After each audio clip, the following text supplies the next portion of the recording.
The NFC West continues to be the best division in football. 3 teams won at least 12 games this season. All 3 made it to the divisional round of the playoffs. 2 made it to the NFC Championship game, and at least 1 will make it to the Super Bowl. Welcome to Josh's NFC West breakdowns, where we let the film tell us what we're seeing. And what we saw on Sunday was an absolutely incredible atmosphere. On the road, in the snow, you couldn't ask for a more epic scene. And right off the bat, the Chicago Bears are facing a big 4th down and 2 in the red zone. And if you watched our video we did last week on the Rams and the Carolina Panthers, you know that LA turned Carolina over on downs 3 times in that game. Well, here the Bears are facing a 4th down and they decide to go for it. They don't leave a running back in the backfield. They make no bones about what they're going to do. They spread Los Angeles out. They put 5 wide receivers out on the field. And it's always interesting to me when a team does this because, you know, if you leave a running back in there, at least you have the threat of the run. The defense has to at least account for it. Well, let's see LA's approach here. You might think in a passing situation, since we know the Bears are going to pass, they might leave 2 safeties back deep. No, here they leave 1 safety back deep and they send a 5-man rush. They're going to make Caleb Williams execute in the red zone. And it worked. One of the defenders on that great defensive line is going to get through, and Caleb Williams is going to have to throw this football into a tight window. The pass is high and it is intercepted by Kobe Durant.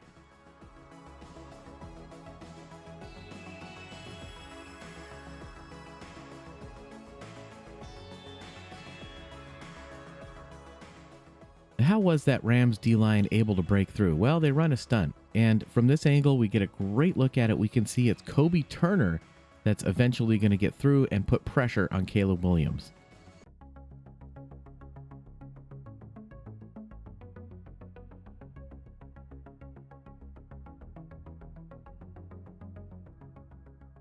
So LA gets the football and they go right to work. Nacua goes in motion and the defense shifts. So right before the snap here, we know that Chicago is in a zone. DeMarco Jackson is going to pick up Puka Nacua when Nacua runs into his zone. But importantly here, Jackson has to carry Terrence Ferguson through the zone first. And just that little hesitation is all Matt Stafford needs.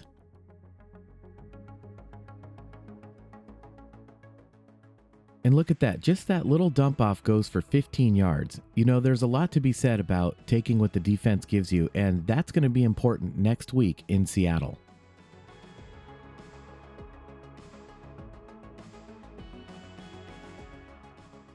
So the Bears switch it up, and on this play they go man-to-man. And we see CJ Gardner-Johnson lined up to the inside, so Jordan Whittington goes to the outside. And again, short pass, long gain. It's another 15-yard chunk for the Rams.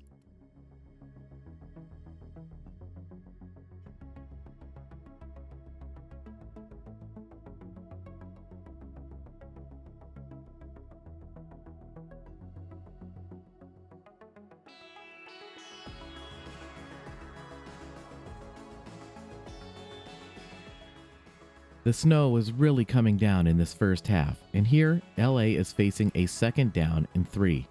And the threat of the run is obvious here. Not to mention, the Rams have been moving the ball right down the field. So in addition to rushing with their front 4, Chicago also sends a blitz. This leaves just 1 safety back deep. So take a look at how much space the corner is giving Jordan Whittington on this play. He doesn't want to get beat deep for a long touchdown with only 1 safety on the field like that. But Sean McVay is a step ahead. Whittington's route calls for him to go to the inside, underneath. Now Nashawn Wright is horribly out of position, and there's no linebackers in the middle of the field because they came on the blitz. Short pass, great blocking by Nacua, and this time it's a 20-yard chunk.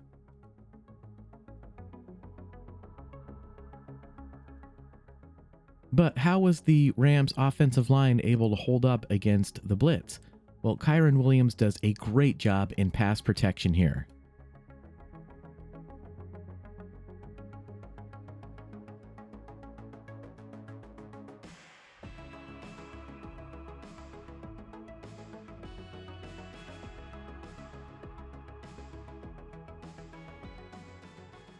Down at the goal line, LA punches it in with Kyron Williams, and the Rams take the early lead in this game, 7-0.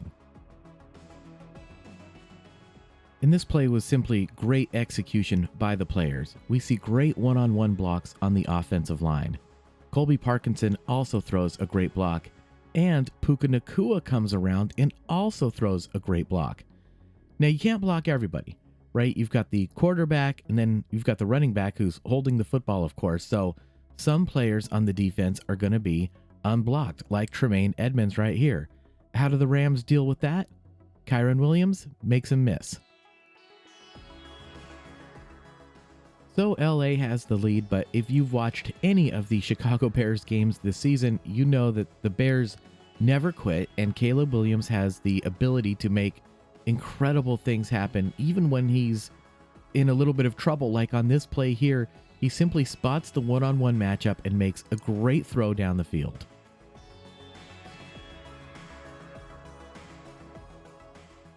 And from this angle, we get a great look at what happened. It looks as if the left guard, Joe Thuney, perhaps thought he false started here. He kind of just stands up on the play, and Jared Verse goes right around him. Not the kind of mistake you want to make against a player like Jared Verse. In any event, the running back has to come over and pick Verse up. That's Monongai. That's a rookie. This is an impressive block from a rookie. But of course, a block like that against Jared Verse is only going to buy you seconds. So Caleb Williams has to scramble immediately.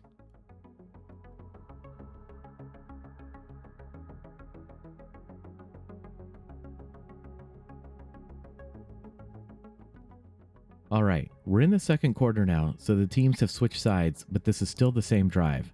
And the Bears are facing a huge fourth down right at the goal line. And I remember thinking, man, if they don't pick this up, they could be in a little bit of trouble here. It's a 4th down and 3, and again, they're making the decision to go for it.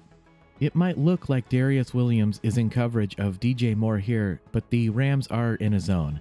And this is a well-executed switch off.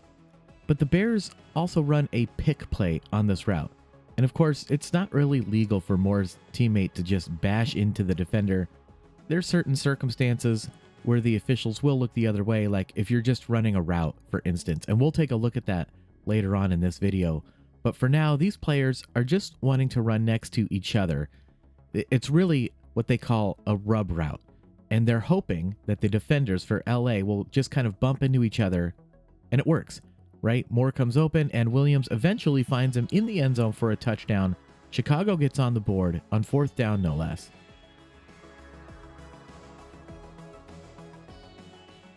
Caleb Williams starts out looking to his right and sees great defense by LA. So he resets his feet and comes back to the left and spots DJ Moore.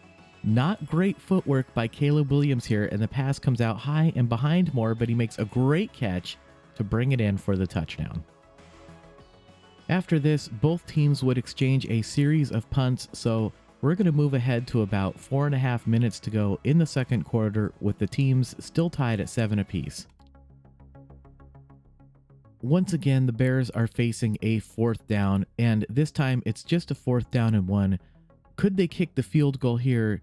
Yeah, from the 32-yard line, it would be about a 49-yard field goal, and we're going to talk later about what the score would have looked like if the Bears had simply kicked a field goal every time they hit a 4th down in this game.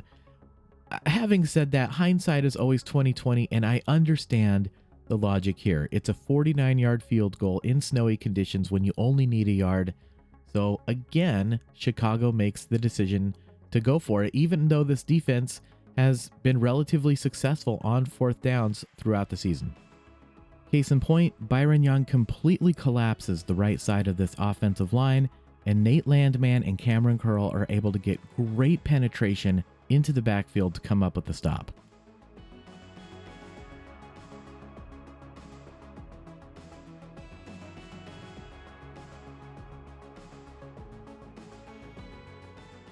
It's another 4th down stop for the Rams D, who at this point has had a string of 4th down stops going back to week 18 of the regular season. But LA would have to punt back to Chicago with just 3 minutes to go in the first half. Obviously, these are tough conditions these teams are playing in, and neither team is moving the ball especially well. But here, LA tries to make something happen, so Shula calls for a 7-man blitz. Now, we've only seen this a handful of times on this channel, but we have seen it before. Also worth noting that when the tight end for the Bears eventually tries to leak out late for an outlet pass, Josiah Stewart would go with him. So call it 6.5-ish. Either way, it's a big blitz. And at the same time, the Bears send 3 routes deep down the field. So if this offensive line could theoretically hold up against such a blitz, LA could be burned for a long one here. And that's exactly what happens. How did the Bears hold up against such a blitz? Well, we're seeing a lot of great pass protection from the running backs in this game.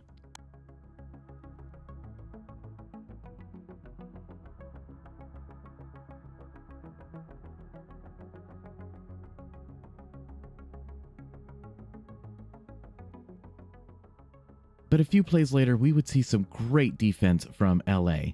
The Bears have put Colston Loveland in motion, and it looks like he's just running straight ahead. In reality, he's going to cut to the sideline. The Bears are going to use essentially another pick play to try to disrupt the coverage of McCullough. What's interesting is, even though it looks like Loveland is just going straight ahead here, McCullough anticipates this and just runs around the pick and is able to break up the pass, meaning the Bears will again be faced with a 4th down situation. Great stuff there. Well, what should the Bears do here? It's still going to be about a 48-yard attempt from here, but of course now it's 4th and 4 instead of 4th and 1, and with only a minute left to go in the half, Ben Johnson decides he would like to get some points on the board, so he sends out the field goal team, and they knock it through. Chicago takes the lead 10-7.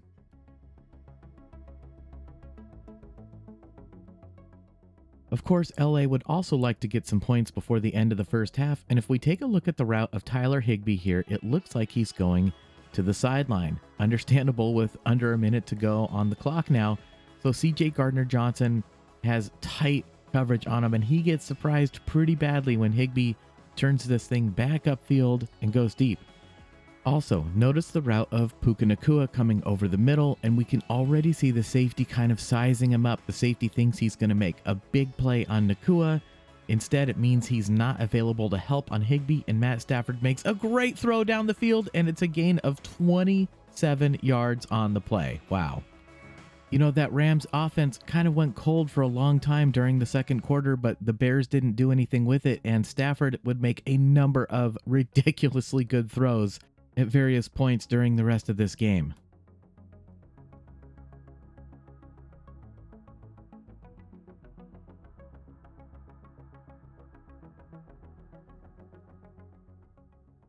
Okay, just 30 seconds to go now, and the Rams still need more yardage, and it looks like they're going to get just what the doctor ordered. Devontae Adams open deep down the field, but turn your attention to the pocket. Stafford is under tremendous pressure, so he cannot set his feet and make that throw. Instead, he has to climb the pocket and takes the underneath throw. And this is the right decision, right? He's not going to make a mistake in the 2-minute situation. Instead, he keeps the ball moving forward, keeps gaining yardage, keeps those chains moving. And at the end of the play here, we see the tackle.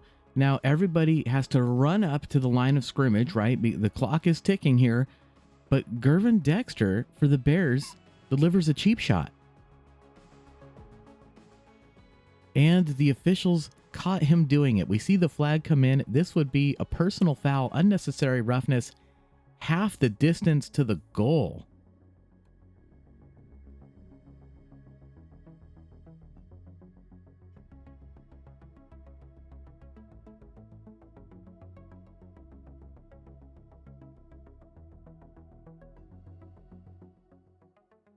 And you can just see it again here in the upper right-hand corner. This would really set LA up. They would be sitting pretty for an easy chip shot field goal at the end of the half, and the Rams tie it up 10-10 going into halftime.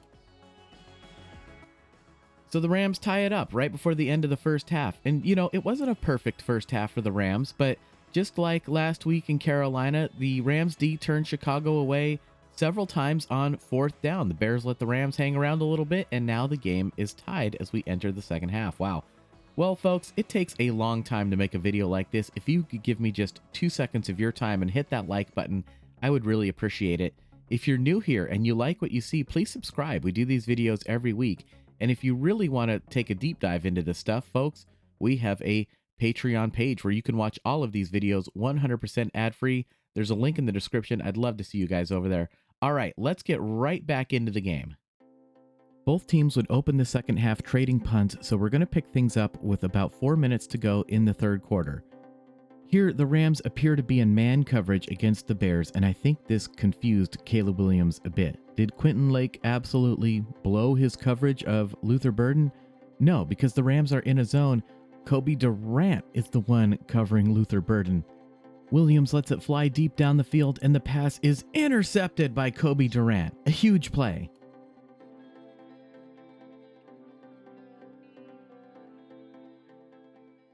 Now remember, this game went to overtime and there were a lot of great plays late, and we want to make sure we have time to look at all of them. So let's move ahead just a bit to the start of the fourth quarter.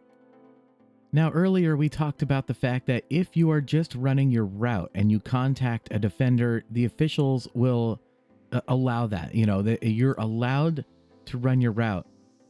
I'm not sure if this qualifies, but you guys, I promise you, I won't tell anyone if you won't. And the result of the play is a 35-yard gain for Colby Parkinson.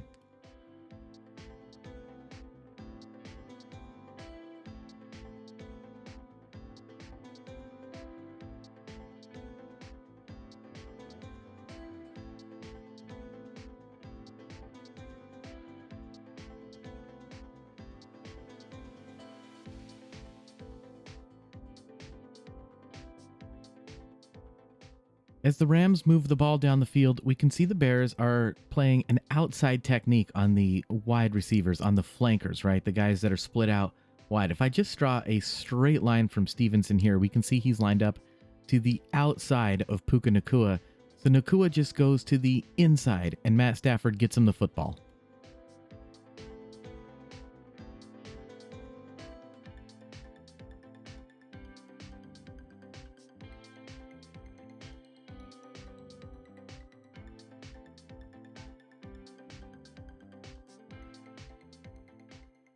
Los Angeles is matriculating the ball down the field, and after another great tight window throw from Matt Stafford, LA is threatening down at the goal line.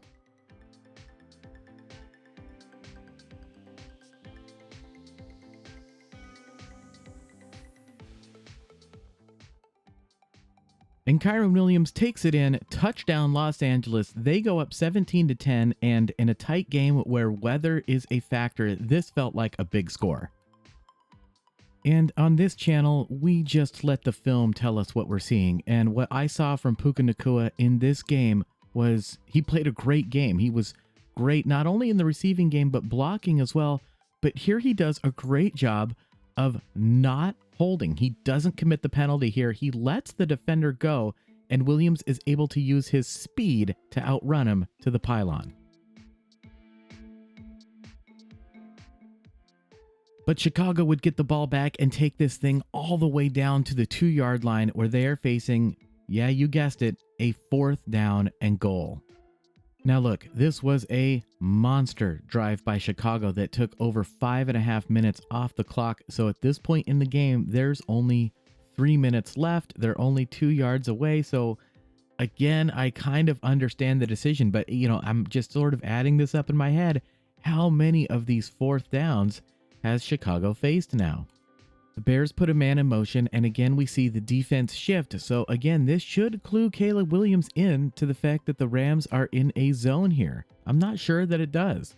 It sure looks like he's expecting something like this, so he takes the underneath throw to Luther Burden, not realizing that Omar Speights is in perfect position to break up this pass. It's another 4th down stop for this Rams defense, and Chicago is lucky Speights didn't take that thing 99 yards the other way.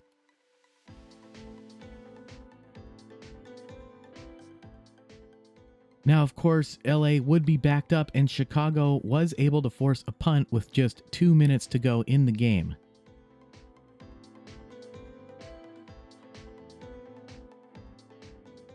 And it is not a great punt. We see the ball right here at the 50-yard line. So Chicago has a shot. They have a shot here to go down and tie it up.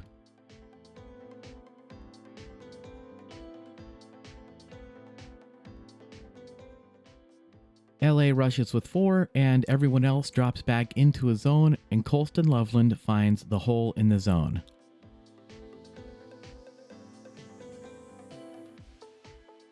And here we go. It's the final 4th down situation of regulation. 4th and goal, 27 seconds left to go in the game. Take a look at this. That's how far they have to go, and the Rams appear to have Caleb Williams absolutely dead to rights. Williams, again, like we saw earlier, spots the one-on-one matchup and gives his receiver a chance. But you guys tell me, is this a push-off? Let me know what you think in the comments. I read every comment. You tell me what you guys think about this. Oh my goodness. Either way, it's an absolutely incredible throw. One of the best plays in playoff history for the Chicago Bears and the NFL as a whole. Absolutely unreal. Just take another look at it.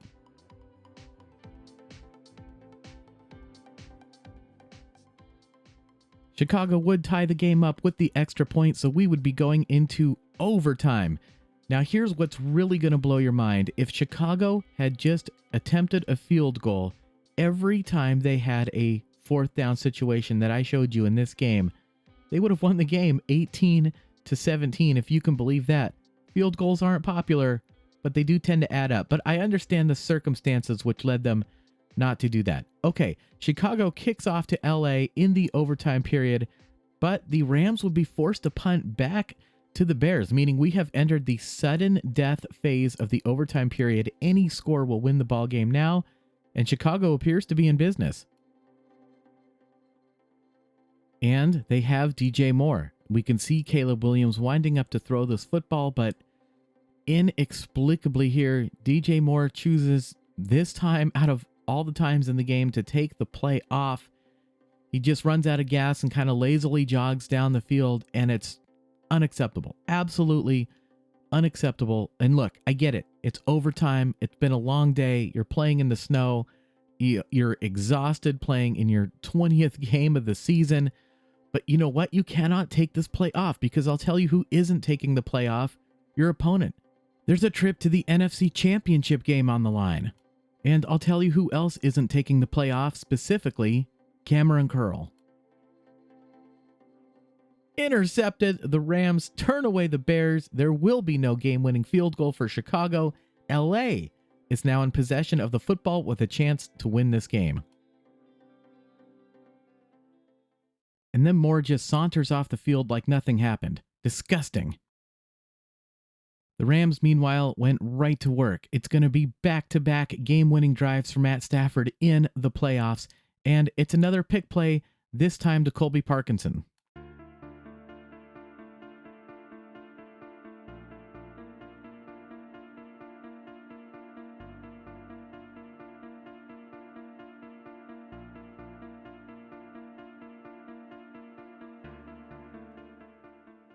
After another unbelievable throw by Matt Stafford that went viral on social media, the Rams would continue moving the ball down the field.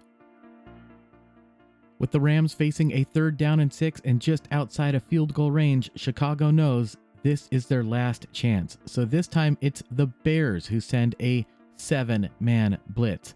Again, the defense hangs way back. They can't afford to give up what would be a game-losing touchdown at this point, so Stafford just stays calm and takes the underneath route to Puka Nacua. Makes a man miss, fights for extra yards, keeps going, and the Rams are definitely in field goal range now. Fatigue makes cowards of us all. This is when you give your maximum effort. It's what separates champions from the rest of the league.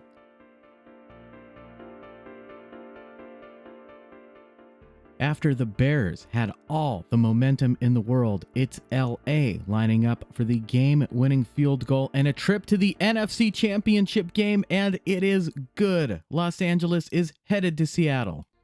The Rams survive. What an incredible game that was. You know, that was a very good Chicago Bears team that won 11 games during the regular season. This Bears team never quits. They never stop. They never go away. And for the Rams, coming off of a road game to go on the road again in difficult weather conditions and get a victory over the Bears like this and survive that Caleb Williams insanity is very impressive. Standouts in this game include Kyron Williams. He was reliable, 4.1 yards per carry, 2 touchdowns on the ground. And how about that defense? Yeah, they gave up that crazy play, but you know what? They turned Chicago away several times on 4th down, and they were opportunistic. That huge interception at the end, that was, you know, an opportunity that presented itself. You know, there's a saying, luck is when preparation meets opportunity, and that's what happened on that play. The Rams were ready for it, and they came up huge and essentially won the game for Los Angeles, and now LA is headed to the NFC Championship game.